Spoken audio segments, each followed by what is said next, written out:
রাজু ভাস্কর্যের পাদদেশে দাঁড়িয়ে 5টি দাবি আমরা উত্থাপন করি।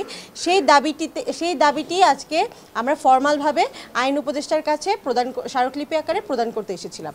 এবং আমাদের এই মূলত 5টি দাবির মধ্যে মূলত ছিল প্রথমত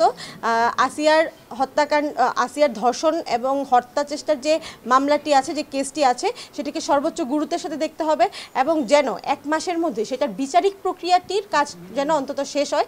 এবং আমরা আশা করছি আমাদের পক্ষ থেকে এটা সর্বোচ্চ শাস্তি মৃত্যুদণ্ড নিশ্চিত করা হবে, যাতে এটা সারা বাংলাদেশের সামনে একটা দৃষ্টান্ত হয়ে থাকে, বাংলাদেশে একটা ইতিহাসের মাইলফলক হয়ে থাকে, যেন কোনো ধর্ষক বা নিপীড়ক এহেন নিকৃষ্ট কাজ করার আগে এই দৃষ্টান্তের কথা একবার ভাবে।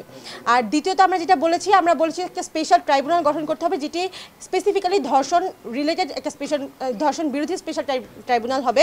যমুনা ইলেকট্রনিক্স ঈদে ডাবল খুশি অফার সিজন 3, যে কোনো পণ্য কিনলেই পাচ্ছেন নিশ্চিত ঈদ উপহার, যেখানে এই ধর্ষণের মামলাগুলোকে তদন্ত করা হবে এবং বিচার করা হবে সর্বোচ্চ প্রায়োরিটি দিয়ে। এবং একই সাথে আমরা এই স্মারকলিপিতে উল্লেখ করেছি পূর্ববর্তী সময়ে যে ক্ষমতাসীন যে ব্যক্তিদের দ্বারা যে ধর্ষণগুলো সংঘটিত হয়েছে, তারা আইনি ফাঁকফোকরের ভিতর দিয়ে তারা সেখান থেকে বের হয়ে গিয়েছে এবং তাদেরকে সরকার বিচারের আওতায় নিয়ে আসে নাই। আমরা মনে করি এই স্পেশাল ট্রাইব্যুনাল একই সাথে সেই পুরনো মামলাগুলোকে পুনরায় তদন্ত চালু করবে এবং তদন্ত প্রক্রিয়া চালু করবে এবং সেগুলো বিচার কার্য করবে। আমরা বিশেষ করে এখানে সোহাগী জাহান তনু এবং মুনিয়ার কেসের কথা বলেছি এবং একই সাথে র্যাব কর্মকর্তা কর্তৃক যে হেফাজতে থাকা যে নারীকে রোজা ভাঙিয়ে ধর্ষণ করার যে ঘটনাটা ঘটেছে, এই ঘটনাটির কথাও আমরা উল্লেখ করেছি। আমরা বলেছি ক্ষমতা কাঠামোর সাথে রিলেটেড প্রত্যেকটা মানুষের বিচার রাষ্ট্রপক্ষ থেকে নিশ্চিত করতে হবে। এবং তৃতীয়ত আমরা বলেছি এই সারা দেশে নারী যে নিরাপত্তাহীনতায় ভুগছে, সেই বিষয়ে ব্যর্থতার দায় স্বীকার করে রাষ্ট্রকে জবাবদিহিতা করতে হবে। আমরা বিশেষ করে আইন উপদেষ্টা, স্বরাষ্ট্র উপদেষ্টা এবং মহিলা এবং শিশু বিষয়ক উপদেষ্টার কথা বলেছি আমরা।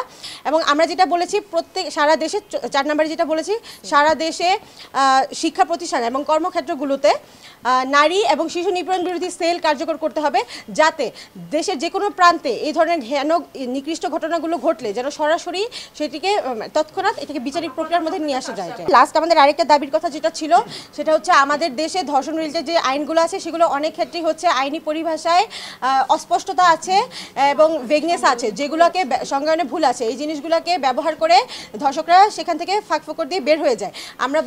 আমরা বলেছি যেন এই আইনগুলো রিফরমেশন করা হয়, যথাযথ সংজ্ঞায়ন করা হয়, ধারা উপধারাগুলোকে আরও সুস্পষ্টকরণ করা হয়।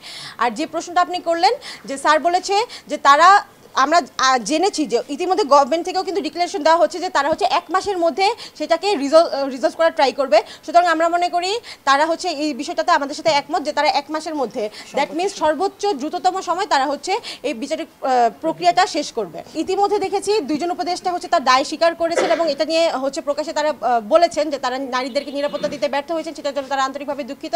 তো সুতরাং মনে করি এই দাবিটাতেও তারা মোটামুটি আমাদের সাথে একমত হয়েছে। আপাতত আমাদের পক্ষ থেকে আর কোনো কর্মসূচি নেই।